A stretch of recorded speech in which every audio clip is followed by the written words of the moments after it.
Hello everyone, আমি Susmita. Welcome back to my another mini vlog. সকাল সকাল ঘুম থেকে উঠে দেখি বাইরে ভীষণ রোদ। তারপর রেডি হয়ে গেলাম। রেডি হয়ে এবার যাব আমরা বাজার। বাজার আজকে একদম ফাঁকা ছিল। আমাদের বাজার এতটা ফাঁকা থাকে না, আজকে হয়তো পুজোর জন্য ফাঁকা থাকতে পারে। তারপর বাজার করে পুজোর ফুল কিনে নিয়ে বাড়ি আসছিলাম। আসার সময় দেখি মায়ের মূর্তি তৈরি হচ্ছে। এরপর সব যোগাযন্ত্র করে নিচ্ছি রান্নার জন্যে। রান্নাও হয়ে গেল কমপ্লিট। এরপর স্নান টান করে আমি রেডি হয়ে নেব পুজো দেওয়ার জন্য। দেখো আমি রেডিও হয়ে গেছি।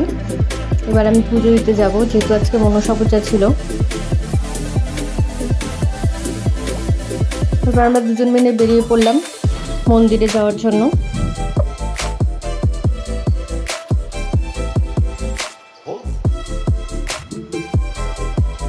মন্দিরে পৌঁছে পুজো টুজো দেওয়া হয়ে গেল।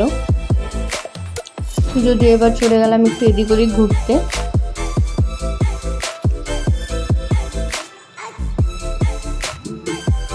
সকালে এত রোদ ছিল, বিকেলে একদম বৃষ্টি বৃষ্টি ওয়েদার হয়ে গেছিল।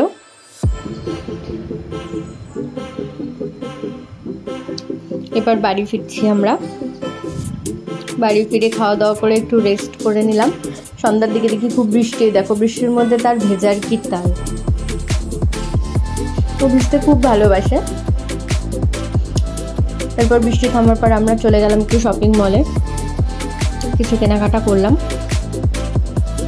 এর সাথেই শেষ করছি আজকের ব্লগটা। সবাই ভালো থেকো। Good night, bye bye.